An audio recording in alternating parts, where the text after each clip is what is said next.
सबको जय मसीह की। आप सबका इस बाइबल अध्ययन कक्षा में स्वागत है। आज की कक्षा में हम यहोशू की पुस्तक के बारे में अध्ययन करेंगे। अभी तक हमने बाइबल की जो पहली 5 पुस्तकें हैं उसका अध्ययन पूरा कर लिया है। और अगर आपको याद होगा तो जो पहली 17 पुस्तकें हैं बाइबल की पुराने नियम से, वो एक भाग में हमने उसका विभाजन किया था। उसमें से पहली 5 जो थी वो व्यवस्था की पुस्तकें हैं और बाकी 12 जो हैं वो इतिहास की पुस्तकें। और जैसे हम यहोशू की पुस्तक में प्रवेश करते हैं, हम इतिहास की पुस्तकों का अध्ययन शुरू करते हैं। और जब हम इतिहास के बारे में कह रहे हैं, हम पूरे संसार की नहीं, लेकिन इजरायली लोग जो परमेश्वर के चुने हुए लोग हैं, उन लोगों के इतिहास के बारे में। तो कुल मिला के 12 इतिहास की पुस्तकें हैं। शुरू होती है यहोशू की पुस्तक से, यहोशू से लेकर एस्तर की पुस्तक तक।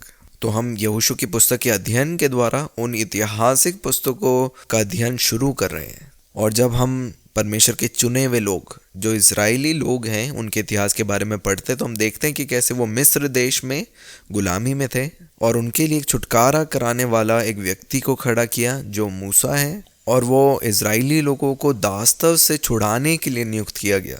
और उन लोगों के लिए दास्तव से निकलकर एक वादा की हुई भूमि चुनी हुई थी परमेश्वर ने। और मूसा को इसीलिए चुना कि इजरायली लोगों को मिस्र देश से उस वादा की हुई भूमि तक प्रवेश कराएं, और यहोशू को चुना उन लोगों को वादा की हुई भूमि में प्रवेश कराने के लिए। और ये उनका सौभाग्य था कि उनको चुना गया लोगों को प्रवेश कराने के लिए उस वादा की हुई भूमि कनान देश में। तो इस पुस्तक में हम इजराइल के इतिहास के बारे में पढ़ते हैं जो वादा की हुई भूमि में है। अभी तक जो इतिहास हमने सीखा था वो इतिहास था इजरायली लोगों का उस वादा की हुई भूमि के बाहर। और अब हम पढ़ेंगे इतिहास जब वो वादा की हुई भूमि में प्रवेश कर रहे हैं, क्योंकि इससे पहले वो केवल यात्रा कर रहे थे उस दास्तव से उस वादा की हुई भूमि तक। और अब जितनी अन्य पुस्तकें हैं हम देखेंगे इतिहास उनका उस वादा की हुई भूमि में, और उसके बाद हम देखते हैं कि कैसे वो दोबारा से उस दास्तव में जाते हैं और कैसे इतिहास फिर से बदलता है उस वादा की हुई भूमि के बाहर। इसलिए आप ये बात ध्यान में रखें कि यहोशू की पुस्तक इजराइल के इतिहास के बारे में बताती है उस वादा की हुई भूमि में, क्योंकि जैसे जो इजरायली लोग हैं प्रवेश कर रहे थे कनान देश में, बहुत से दुश्मन या विरोधी उनके सामने आए।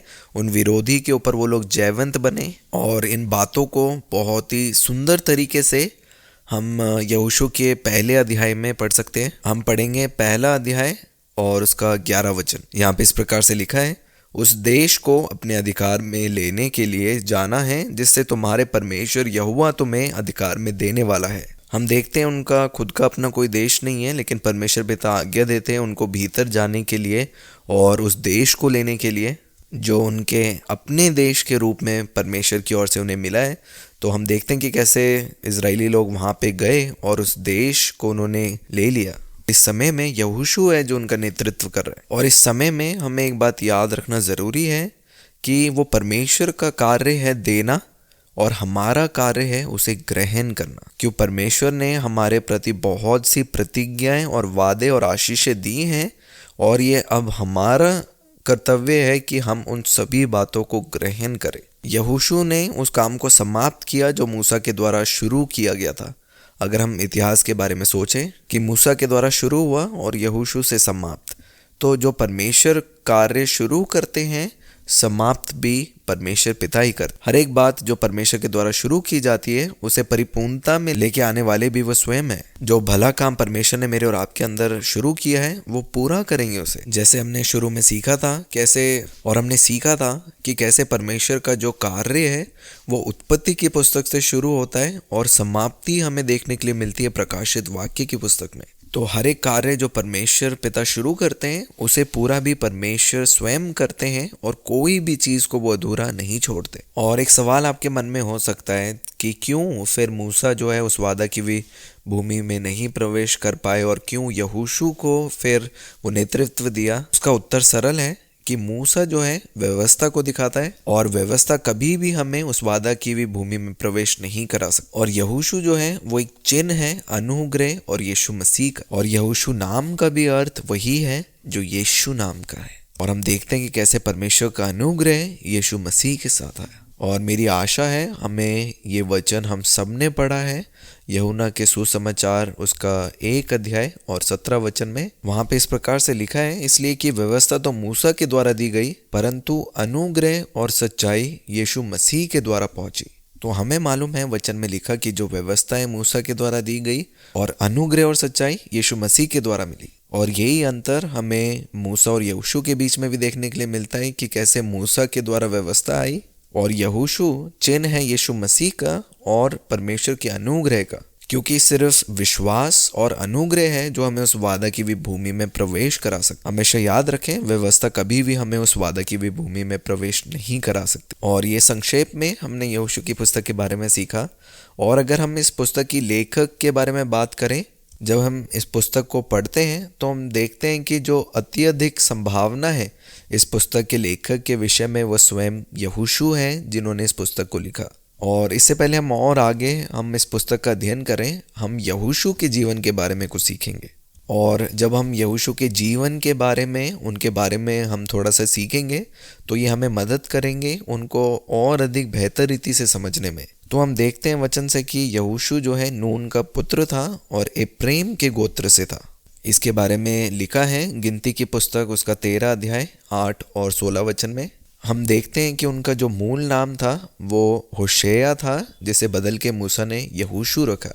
और जब हम गिनती की पुस्तक उसका 13 अध्याय उसका 16 वचन पढ़ते हैं तो वहाँ पे इस प्रकार लिखा है, और नून के पुत्र होशे का नाम उसने यहोशू रखा। तो उनका जो मूल नाम है, जैसे हमने पढ़ा, होशे है और उसको बदल कर मूसा ने यहोशू रखा। और अगर हम लोग पहले इतिहास की पुस्तक उसका 7 अध्याय और 27 वचन पढ़े, वहाँ पे भी हम देखते हैं कि कैसे उनका मूल नाम होशेया या होशे बदल कर यहोशू रखा। और यहोशू नाम का भी अर्थ वही है, उद्धार करने वाला, जो नाम यीशु मसीह के नाम का अर्थ है। और इसीलिए हम देख सकते हैं यहोशू भी एक चिन्ह है यीशु मसीह का, क्योंकि वो भी छुटकारा या उद्धार देने वाले हैं। तो हम देखते हैं यहोशू का जन्म भी वास्तव में मिस्र देश में हुआ और उस समय उनकी आयु 40 उम्र की थी जब उन्होंने अपनी यात्रा शुरू करी मिस्र देश से।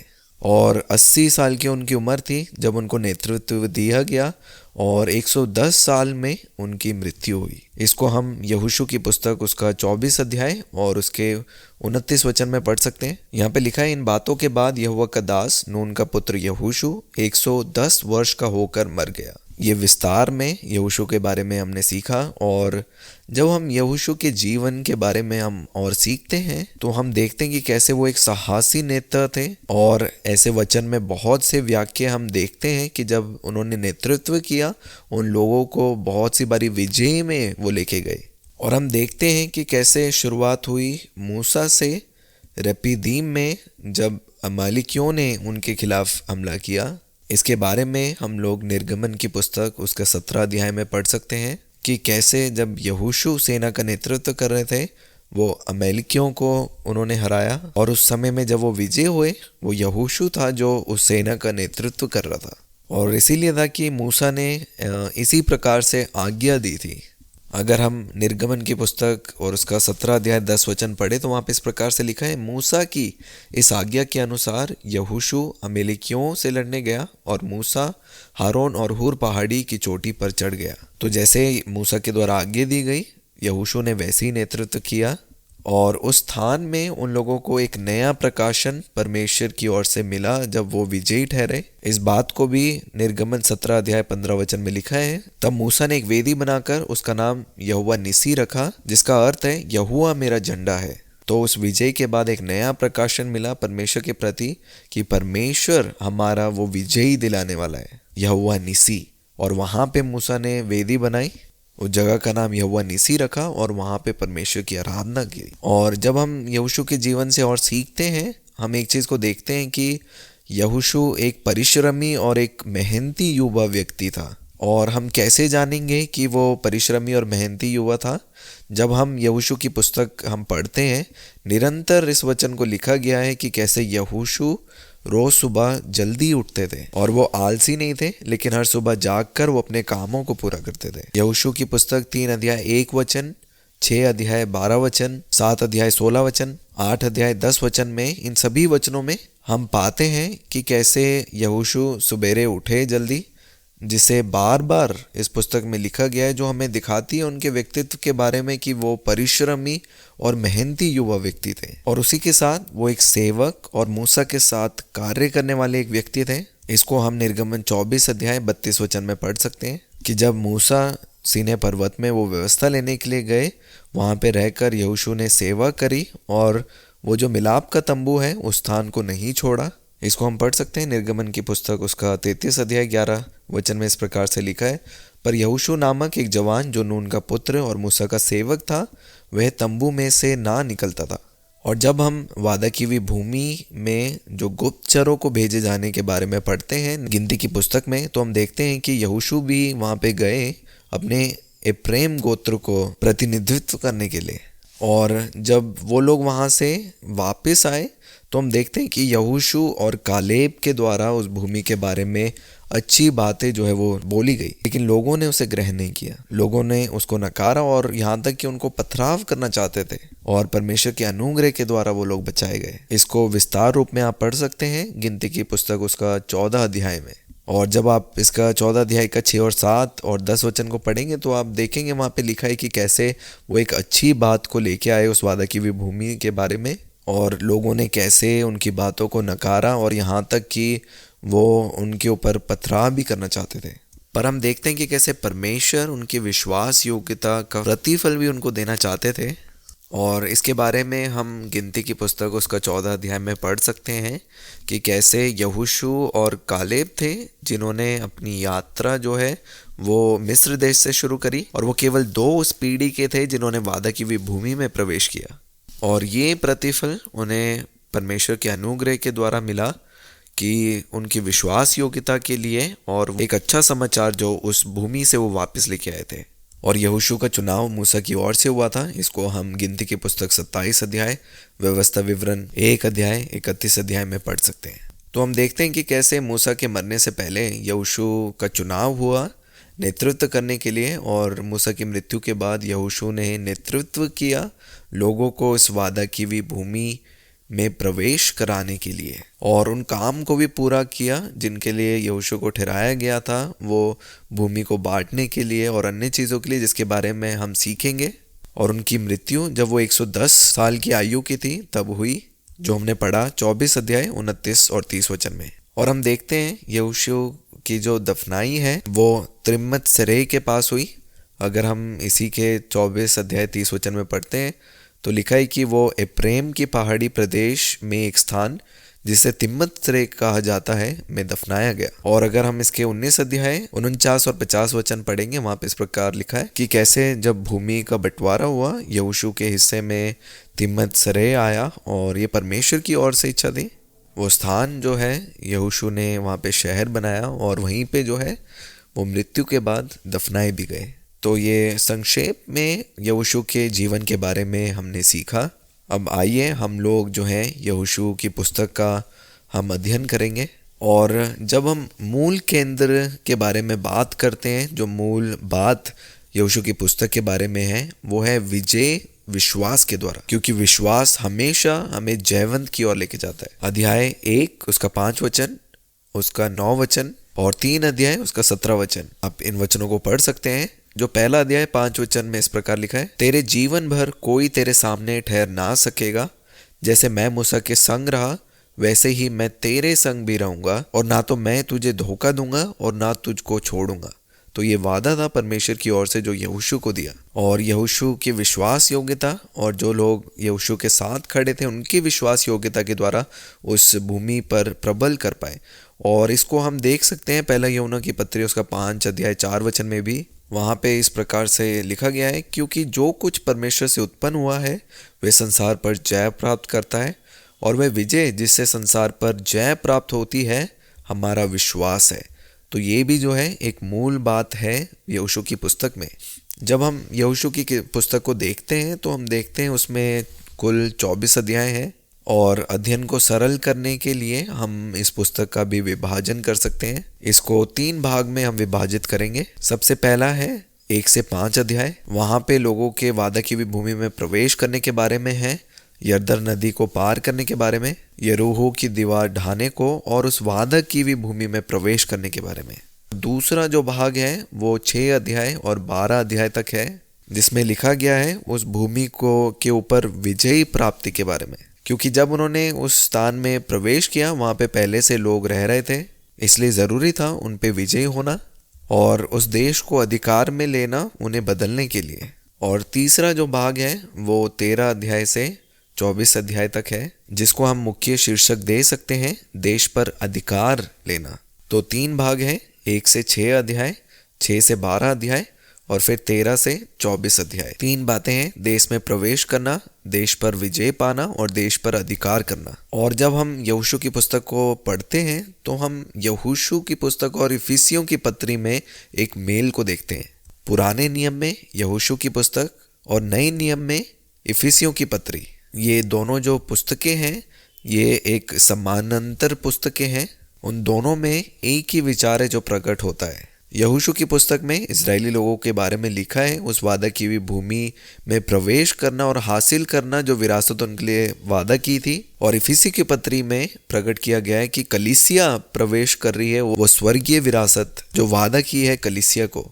1 अध्याय 3 वचन में बहुत सुंदर तरीके से लिखा है, हमारे प्रभु यीशु मसीह के परमेश्वर और पिता का धन्यवाद हो कि उसने हमें मसीह में स्वर्गीय स्थानों में सब प्रकार की आत्मिक आशीषें दी हैं। तो ये सारी स्वर्गीय आशीषें हैं हमें कलीसिया को दी है। जैसे मैंने शुरुआत में इस बात को कहा था कि परमेश्वर पिता का कार्य है वो हमें वो सारी चीज़ें देते हैं और हमारा कार्य है उन चीज़ों को, उन आशीषों को ग्रहण करना। तो सारी स्वर्गीय आशीषें हमें दी हैं, हमारा काम है ग्रहण करना और उनका आनंद मनाना। ये 2 पुस्तकें जो हैं वो समानांतर है, यहोशू की पुस्तक और इफिसियों की पत्री।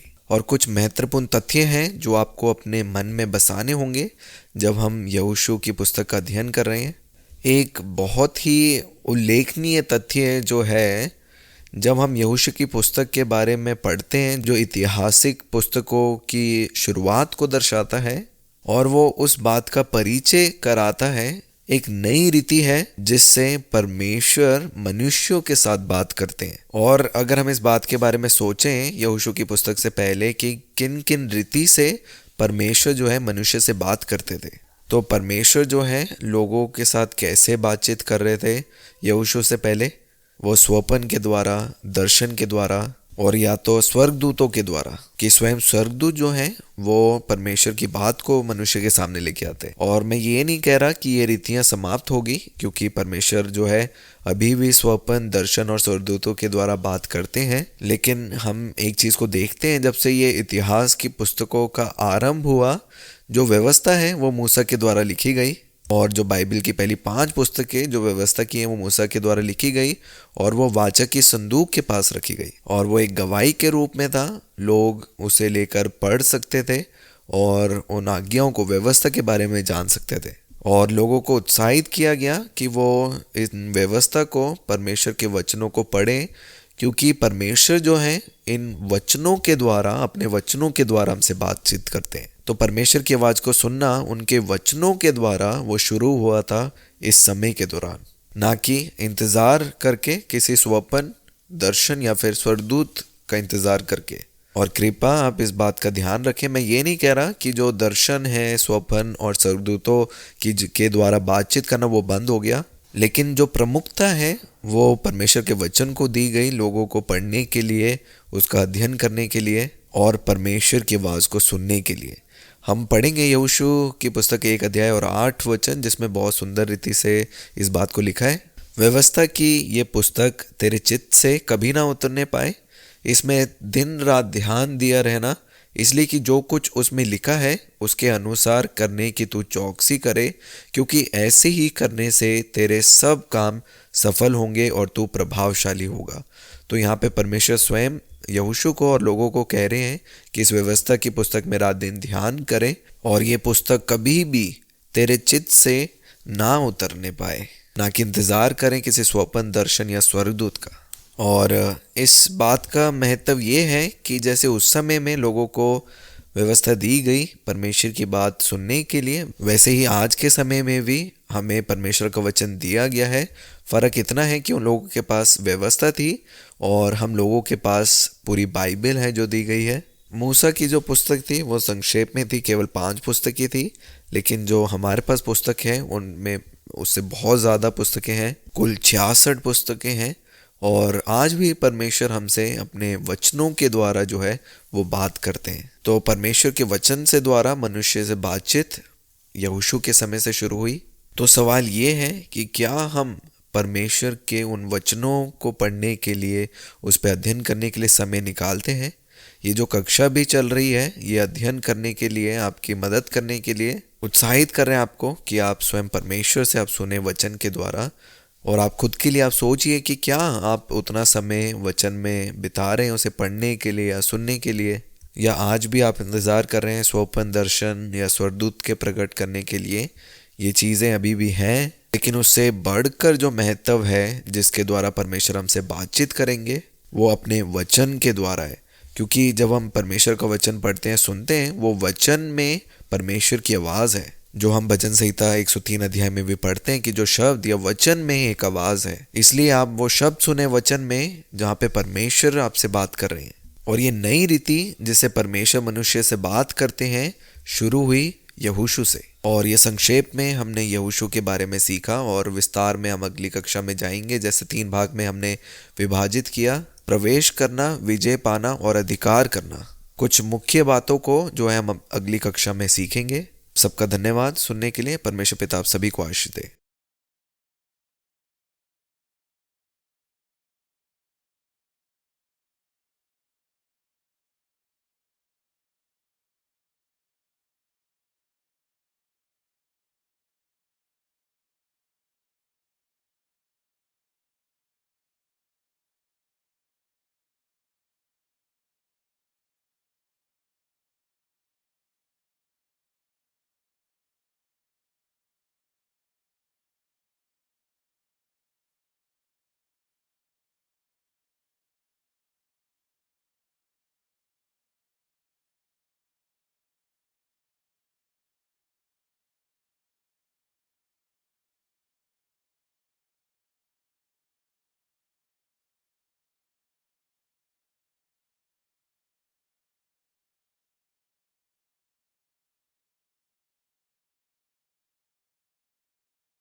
सबको जय मसीह की।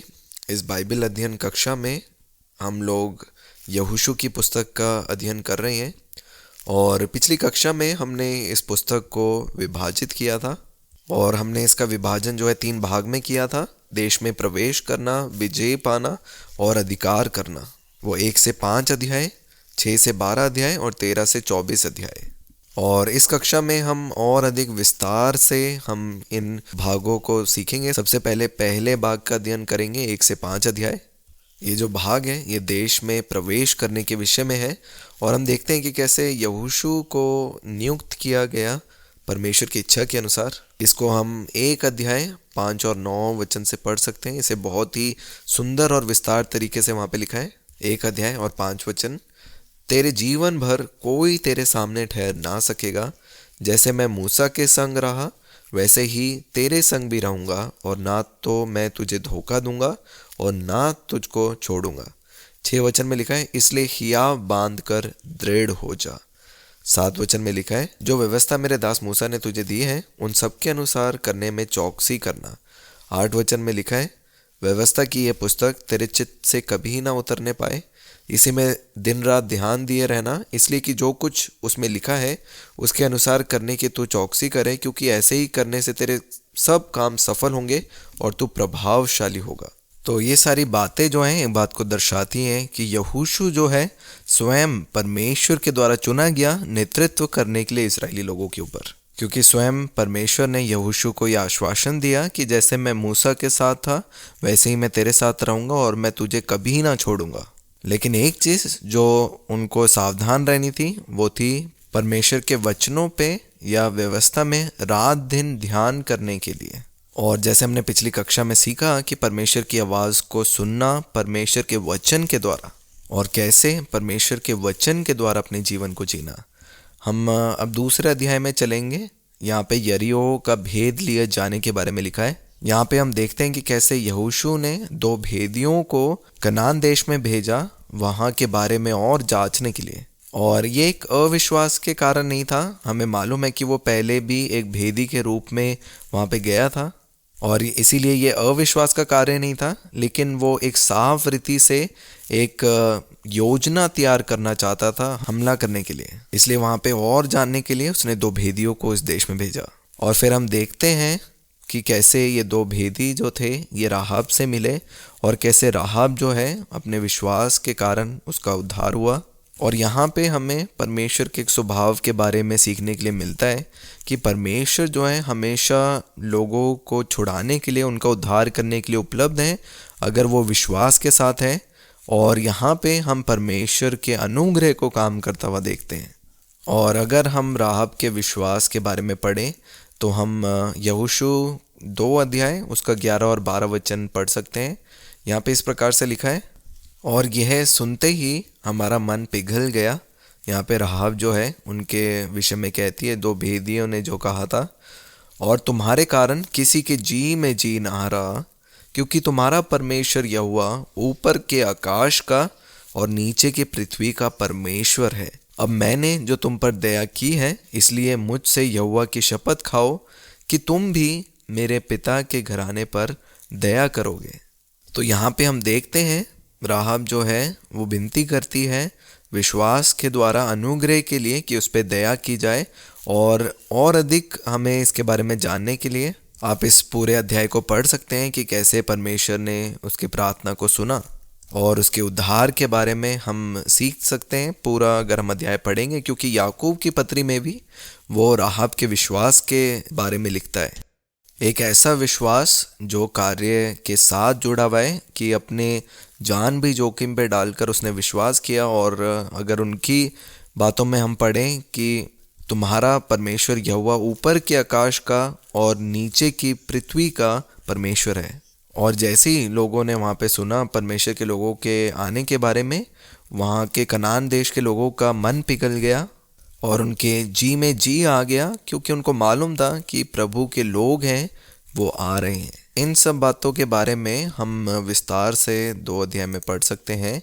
और तीसरे अध्याय में हम पढ़ते हैं इजराइलियों का यरदन नदी पार करने के विषय में। और ये बहुत महत्वपूर्ण समय था इजरायली लोगों के लिए, जैसे 40 साल पहले वो यरदन नदी को पार करना था।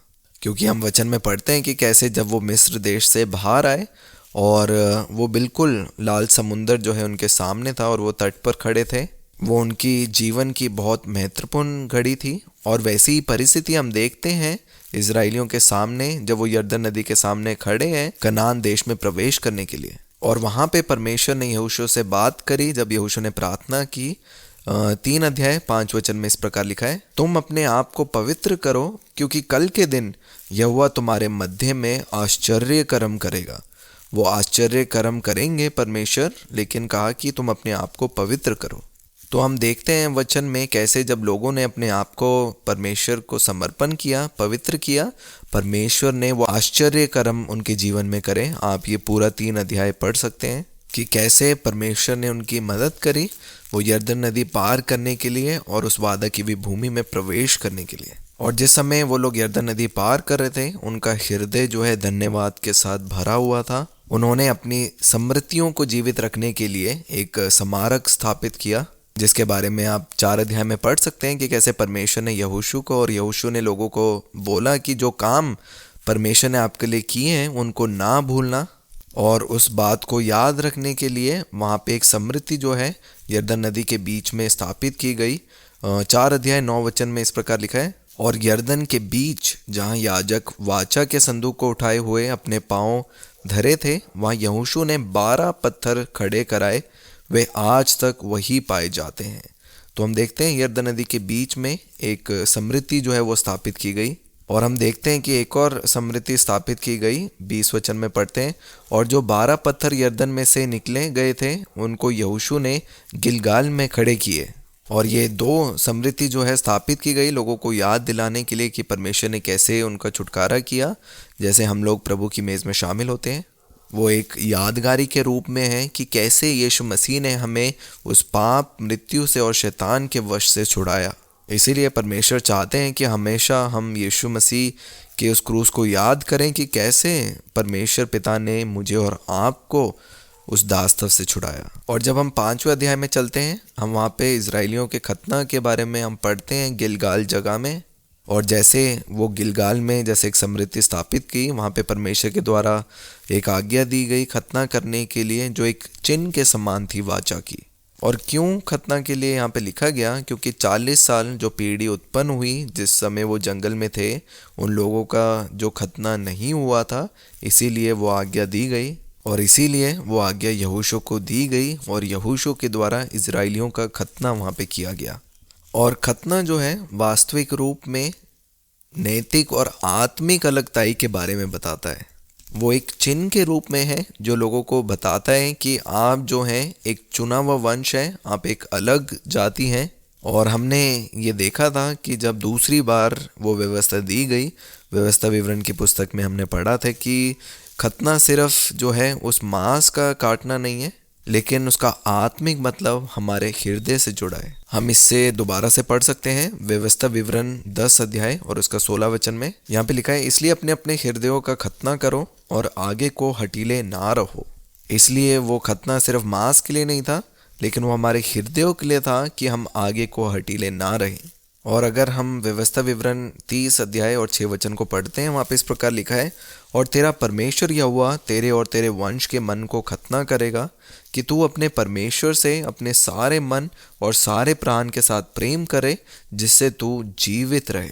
और ज़रूरी है जब हम जीवित हैं तो हम परमेश्वर को अपने सारे मन और सारे प्राण के साथ प्रेम करें, और यही वास्तविक रूप में वो खतना है। और नए नियम की कलीसिया के लिए खतना को समझाया गया है कुलुस्सियों की पत्री उसका 2 अध्याय 11 से 13 वचन, और बपतिस्मा की तुलना की गई है खतना से इस 2 अध्याय 11 और 13 वचन में।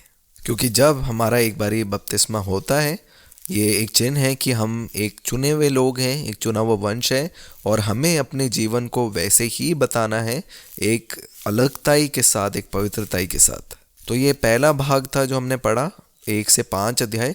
और जैसे हम दूसरे भाग की ओर चल रहे हैं जो है 6 अध्याय से 12 अध्याय, वो देश पर विजय पाने के बारे में है। तो यहाँ पे देखते हैं इजरायली लोगों ने प्रवेश किया उस देश में यरदन नदी को पार करके, और बहुत सी चुनौती थी उनके सामने। जब हम 6 अध्याय के पढ़ते हैं, वो यरीहो की दीवार के बारे में बोलता है और कैसे परमेश्वर के सामर्थ के द्वारा वो दीवार गिरी, उसके बारे में हम पढ़ सकते हैं। 6 अध्याय 20 से 22 वचन हम पढ़ेंगे। 6 अध्याय 20 वचन से मैं आपके लिए पढ़ूंगा। यहाँ पे लिखा है, तब लोगों ने जय जयकार किया और याजक नरसिंगे फूंकते रहे, और जब लोगों ने नरसिंगे का शब्द सुना तो फिर बड़ी ही ध्वनि से उन्होंने जय जयकार किया। तब शहरपनाह नींव से गिर पड़ी और लोग अपने अपने सामने से उस नगर में चढ़ गए और नगर को ले लिया। तो यहाँ पे देखते हैं कि स्वयं परमेश्वर यहोवा के द्वारा कैसे वो दीवार जो है वो गिराई गई। और इसीलिए मेरा और आपका कार्य यही है कि हम उन कामों को करें वैसे ही जैसे पिता की ओर से कही गई है। इसीलिए जब भी कोई परेशानी या समस्याएं आपके सामने है और जैसे पवित्र आत्मा आपका मार्गदर्शन कर रहे हैं, आप वैसे ही उन कामों को करें। और यदि हम उन बातों को करेंगे, वो परमेश्वर पिता हैं जो हमें वो जयवंतता की ओर लेके जाएंगे, क्योंकि हम जानते हैं कि जय जो है परमेश्वर की है और वही है जो हमें जयवंत करते हैं। आगे अगर हम पढ़ें यहोशू 6 अध्याय 17 वचन, हम देखते हैं जब वो दीवार जब गिर गई, वहाँ पे हम राहाब को देखते हैं और जो वादा राहाब को दिया गया, यहाँ पे इस प्रकार से लिखा है, जय जयकार करो क्योंकि यहोवा ने ये नगर तुम्हें दे दिया है, और नगर और जो कुछ उसमें है यहोवा के लिए अर्पण की वस्तु ठहरेगी।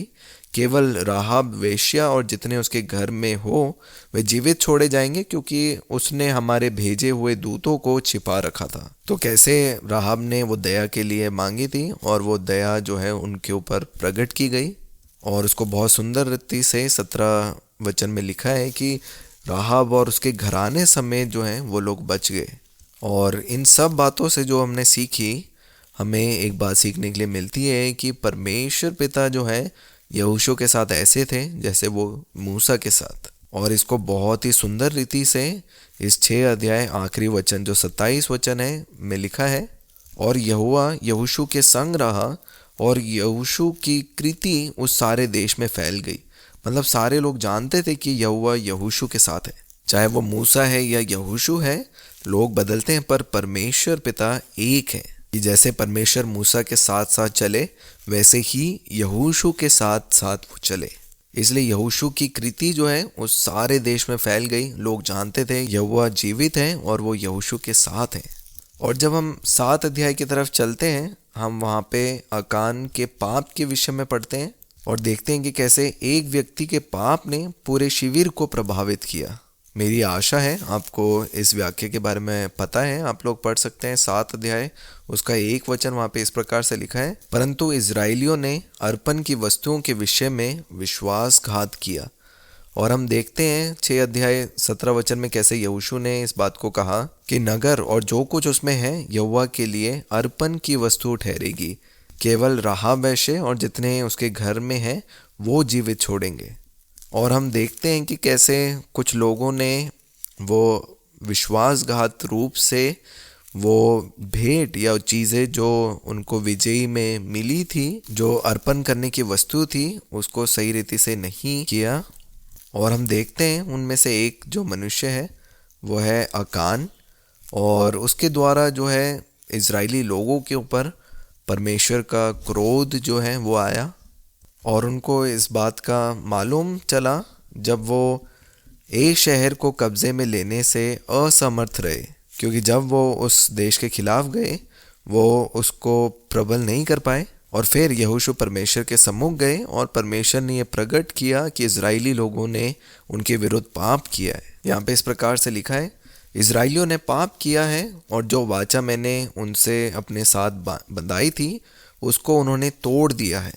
यहाँ पे हमें पाप के विषय में एक चीज़ सीखने के लिए मिलती है कि पाप क्या है, वो परमेश्वर की वाचा के विरुद्ध में काम करना। इसीलिए परमेश्वर के द्वारा ये आज्ञा दी गई थी कि इन व्यवस्था की पुस्तक में तो रात दिन ध्यान करना और इनको, उन आज्ञाओं को, इन वाचा को तुम पालन करना। और परमेश्वर के जो वचन हैं हमें क्यों दिए गए हैं, वो केवल पढ़ने के लिए नहीं है, लेकिन उस वचन के अनुसार अपने जीवन को बिताने के लिए है। और परमेश्वर की आज्ञा मानना इसलिए ज़रूरी है क्योंकि जो उनकी आज्ञा नहीं मानता उनकी दृष्टि में पापी है और पाप की मजदूरी मृत्यु है। इसे हम यूहन्ना की पत्री में पढ़ सकते हैं। उसके 3 अध्याय और 4 वचन में इस प्रकार से लिखा है,